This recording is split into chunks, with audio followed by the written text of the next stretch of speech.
नमस्कार साथीहरु, तपाईलाई नयाँ कुरा सिकाउनमा फेरि पनि स्वागत छ। आजको यो ट्युटोरियलमा हामी तपाईलाई CSS प्याडिङ को बारेमा शेयर गर्ने छौं। अब प्याडिङ किन युज गरिन्छ, प्याडिङ भनेको के हो भन्ने कुरा हामी तपाईलाई डिटेलमा भन्ने छौं। यसको लागि हामी यसमा पहिला स्लाइडमा जान्छौं। जसरी हामीले बर्डरको बारेमा र मार्जिनको बारेमा तपाईलाई शेयर गरेको थियो, यसरी नै प्याडिङमा पनि के हुन्छ भन्दाखेरि प्याडिङ टपबाट हुन्छ, प्याडिङ राइट हुन्छ, प्याडिङ बटम हुन्छ र प्याडिङ लेफ्ट हुन्छ। भनेपछि यसमा पनि हाम्रो टप राइट बटन लेफ्ट हुन्छ।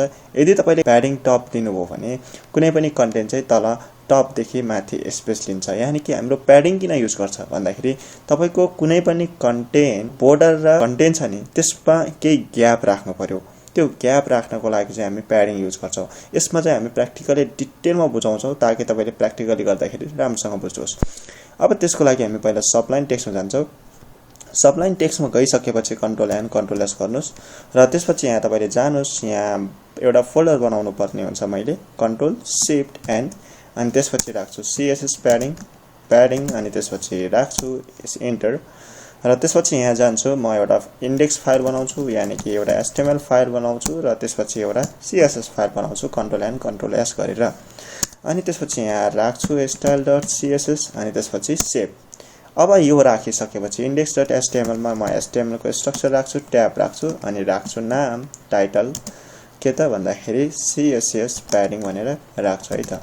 र त्यसपछि यहाँ बडी भित्र म तपाईलाई देखाउँछु। यसमा p ट्याग भित्र भन्दा पनि हामी h3 भित्र राखौं, h4 भित्र राखौं र h4 भित्र राख्छु वेलकम टु नयाँ कुरा सिकाऊ भनेर राख्छु। अनि त्यसपछि फेरि अब एड गर्छु if you are new in this channel then do like share and subscribe भनेर राख्छु।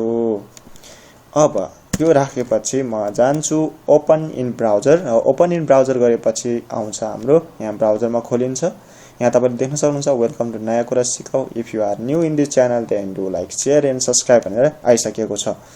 अब यसलाई मैले के गर्न सक्छु भन्दाखेरि यो कुनै पनि ग्याप राख्नु पर्यो। अब यसको लागि म के गर्छु, कन्ट्रोल शिफ्ट आई इन्टर गर्नुस् ताकि तपाईले यो इन्स्पेक्टमा देख्न सक्नुहुन्छ।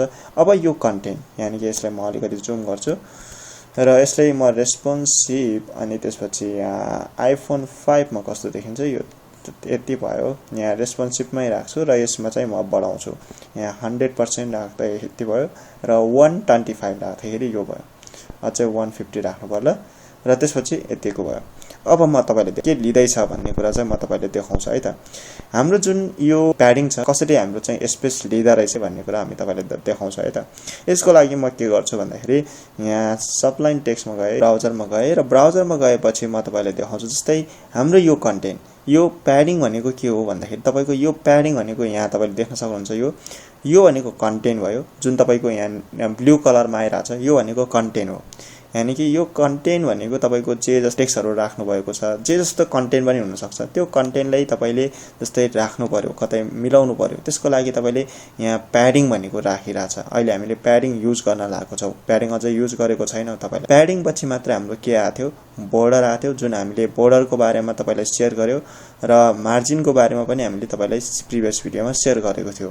हामी अहिले यहाँ हेर्दै छौं प्याडिङ भनेको हाम्रो कुनै पनि कन्टेन्टको पछि चाहिँ हाम्रो प्याडिङ आउँदै रहेछ। प्याडिङ भनेको हाम्रो यो एउटा बोर्डरको अगाडि नै पर्ने भयो र हाम्रो जुन चाहिँ बोर्डर छ नि, यो बोर्डर भनेको हाम्रो मार्जिन र प्याडिङको बीचसम्म पर्दो रहेछ। भनेपछि हाम्रो पहिला के आउँदै रहेछ, प्याडिङ आउँदै रहेछ। कुनै पनि कन्टेन्ट पछि प्याडिङ आएपछि चाहिँ हाम्रो बोर्डर आउँदै रहेछ। बोर्डर पछि चाहिँ हाम्रो मार्जिन आएको रहेछ। भनेपछि म तपाईलाई यो बक्स मोडेलमा अझै डिपली बुझाउने छु। यो बक्स मोडेल पछि तपाईले हरेक कुरा मार्जिन, बोर्डर, प्याडिङ हरेक कुरा तपाईले बुझ्न सक्नुहुन्छ। अहिले हामी प्याडिङको मात्रै जाउँ है त।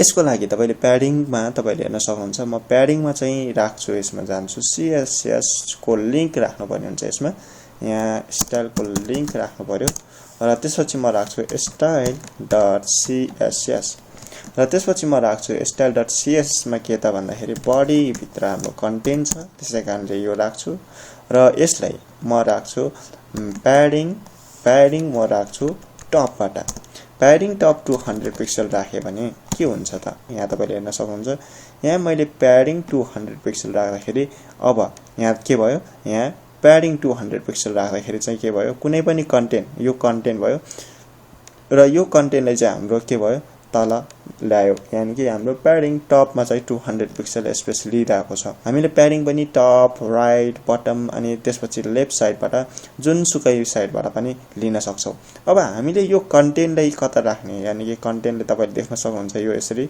चेन्जेस भइरहेको छ यसमा जस्तै हामीले प्याडिङ लेफ्ट युज गर्न सक्छौं राइट युज गर्न सक्छौं सजिलैसँग अब मैले यदि प्याडिङ राइट लियो भने के हुन्छ त भन्दाखेरि 200 पिक्सल यसबाट लिन्छु प्याडिङ राइट भनेको के भयो त भन्दाखेरि तपाईको यो राइट साइडबाट चाहिँ प्याडिङ लिने भयो यानी कि यो राइट साइडबाट चाहिँ स्पेस लिने भयो जुन तपाईको बोर्डर र कन्टेन्ट बीचमा हुन्छ यानी कि बोर्डर पछि बोर्डर र कन्टेन्टको बीचमा भनेको तपाईको प्याडिङ हुन्छ र यो भनेको तपाईको के हुने भयो यहाँ तपाईले देख्न सक्नुहुन्छ यहाँ 200 पिक्सल लिएको छ अब हाम्रो के भयो यो ब्लू कलर यहाँ तपाईले देख्न सक्नुहुन्छ यहाँ चाहिँ यहाँ यतिसम्म चाहिँ आइसकेको छ भनेको यसरी 200 पिक्सल लियो अब हामी प्याडिङ बटम लेख्छौं प्याडिङ बटम कसरी लिने त प्याडिङ बटममा हामीले के गर्न सक्छौं भन्दाखेरि प्याडिङ बटमबाट लिनु पर्यो भने हामीले प्याडिङ बटम भनेर राख्छौं र त्यसपछि हामीले के हुन्छ भन्दाखेरि यहाँ कुनै पनि यहाँ चाहिँ तपाईले कन्टेन्टको तल देख्न सक्नुहुन्छ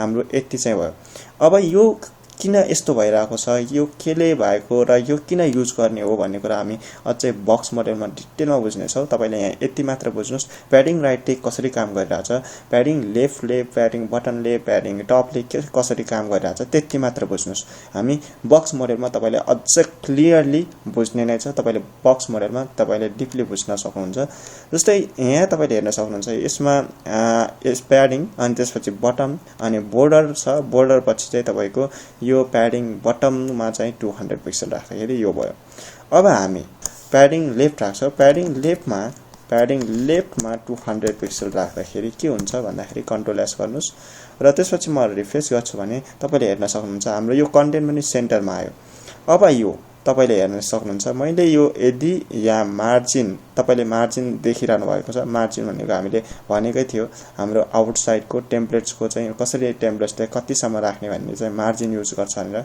तपाईले जब बोर्डरमा राख्नुहुन्छ बोर्डरमा यहाँ देखाइरहेको छैन तर प्याडिङमा जब राख्नुहुन्छ प्याडिङमा के भयो भन्दाखेरि तपाईको कन्टेन्टको कति स्पेस चाहिँ लिइराछ हरेक चीज चाहिँ तपाईले यहाँ देख्न सक्नुहुन्छ यो कन्टेन्ट र तपाईको जुन बोर्डरको यो ग्याप छ यो चाहिँ स्पेस देखाइरहेको छ हो यो भनेको तपाईले यसरी चाहिँ सजिलैसँग padding right padding left padding top padding button सजिलैसँग युज गर्न सक्नुहुन्छ र तपाईले कन्टेन्टलाई कता राख्ने भन्ने कुरा तपाईले डिटेलमा गर्न सक्नुहुन्छ भनेको तपाईले कुनै पनि एउटा स्पेसिफिक कन्टेन्टलाई पनि सजिलैसँग राख्न सक्नुहुन्छ जस्तै तपाईले कुनै टेम्पलेट्सहरु पनि म्यानेज गर्न सक्नुहुन्छ यसमा प्याडिङको युज गरेर मार्जिनको युज गरेर हामी बोर्डरको युज गर्दैन त्यतिबेला तपाईको टेम्पलेट चाहिँ कति स्पेस लिने हो भन्ने कुरा मानौं हामीले जस्तै यो टेम्पलेट चाहिँ तपाईको वेबसाइटको एउटा डिजाइन चाहिँ यतिको छ यानी कि यो फुल छैन यतिको मात्रै छ अलिकति सेन्टरतिर मात्रै छ त्यसको लागि चाहिँ हामी पहिला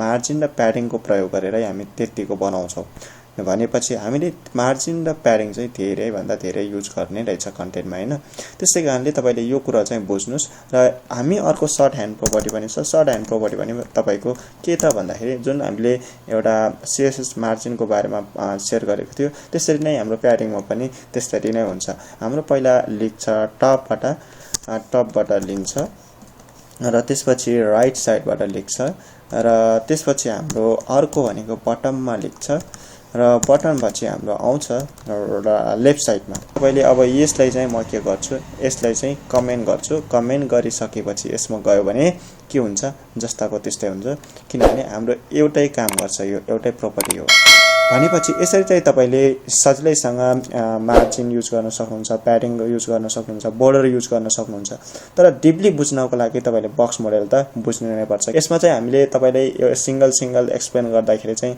कुनैमा कन्टेन्ट राम्रो देखिरहेको हुँदैन त्यसैकारणले चाहिँ तपाईले त्यो अलिकति कन्सेप्ट क्लियर नहुन सक्छ बक्स मोडेलमा क्लियरली जान्ने छौं आजको भिडियोमा यति नै तपाईले नेक्स्ट भिडियो बक्स मोडेल हेर्नुस् र धेरै भन्दा धेरै कुरा बुझ्न सक्नुहुन्छ धन्यवाद